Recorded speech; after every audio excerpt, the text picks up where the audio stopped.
Over the past 6 months, I have been intensely focused on learning about and supporting faith formation programming in our congregation.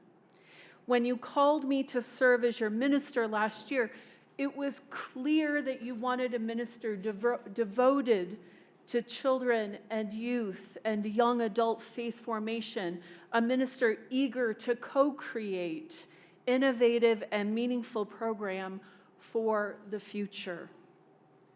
It has been my great joy to spend time at monthly faith formation team meetings. I've attended retreats, events. I've spent time getting to know families, listening to the hopes and dreams of children, youth, and parents. I've heard about the challenges coming out of the pandemic and the deep longing to rebuild programming and community rooted in our values. Community for children, youth, and families that meets the needs of a new context for religious education in our congregation and in our world. So many conversations we've had acknowledge that faith formation was impacted by forces beyond your control. The COVID-19 pandemic and big changes in ministry are easy reference points. And the specter of these events remains present with us today. And it's bigger than that.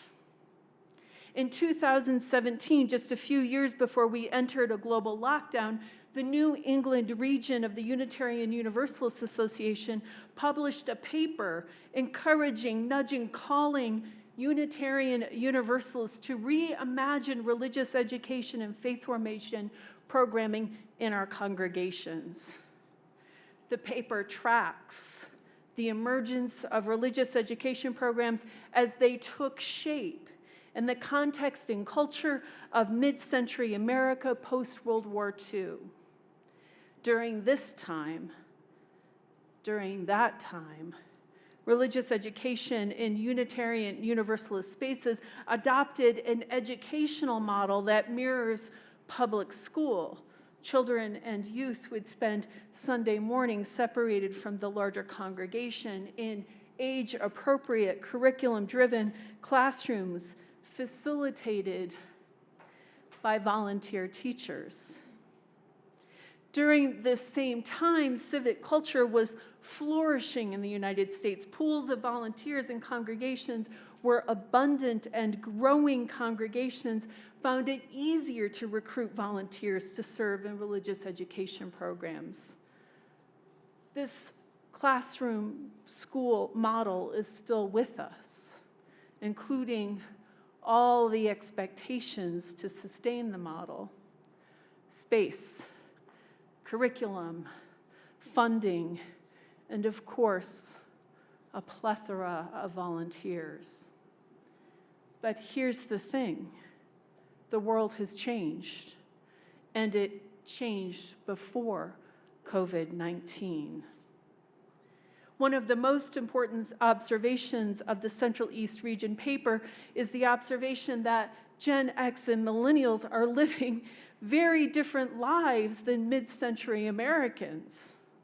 As families, they have very different needs, and it follows that children and youth have different needs too.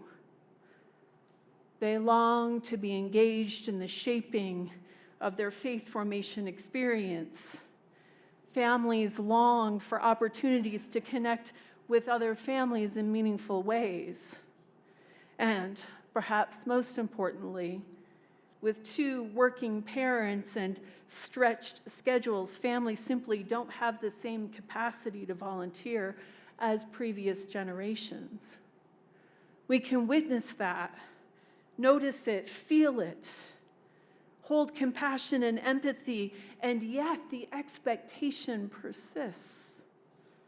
The turn towards investing in religious education staff is an adaptation that makes sense in this new context. We want to build the beloved community for the future, to ensure that our Unitarian Universalist faith survives, thrives, and flourishes well into the future. I'm reminded here of indigenous wisdom, the seventh generation principle. We might notice that every decision we make today should nourish the world 7 generations from now. Building a community for children, youth, and young adults is expansively multi-generational work. Our commitment, care, love, and investment today are gifts for the future flourishing of our faith and our values here in Durango and in the wider world. Living into this principle of 7 generations is an invitation to the present moment, to be intentional with how we nurture community. What will be our legacy 7 generations from now? How can we boldly and courageously invest in that future today? One way we supercharge our faith for the future is creating more multi-generational community on Sunday morning and beyond. We have so much to learn from one another. There is wisdom and growth at every stage of our lives, and we need to build relationships of trust and care with one another to unleash the full power and potential of our faith in the world. There's a wonderful quote attributed to W.E.B. Du Bois. Quote, "Children learn more from what you are than what you teach."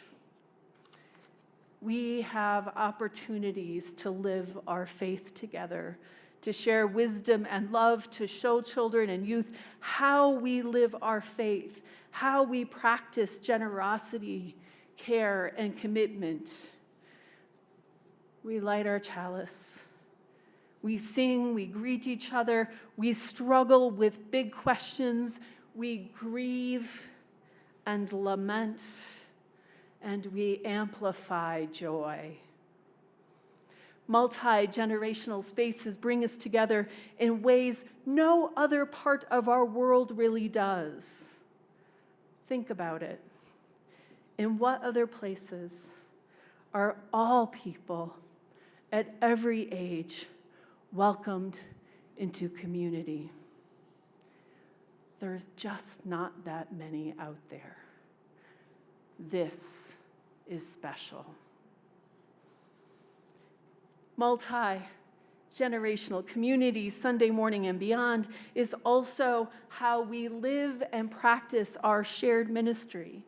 Shared ministry is an invitation for all of us to participate in leadership, direction, and the future of our faith of this beloved community. Shared ministry seeks loving inclusion of children, youth, and young adults into the life of the congregation fully and completely. Recently, Bonnie Miller and Teresa Jordan invited leaders of the congregation to imagine how their ministries might welcome and include children and youth into their work. This question is a living question, a question we can ask over and over again, and we can ask our children and youth, how would you like to share in the life of this beloved community? We are growing and changing, and I know we are collectively committed to a congregation that is inclusive of people of every age, a community that is ambitious about the future of our faith, a congregation that is committed to co-creating a spiritual home for children, youth, young adults, families, and people of all ages. We are a community that is committed to building the beloved community for everyone, right here, right now, a place where we put our faith into action. May it be so, and blessed be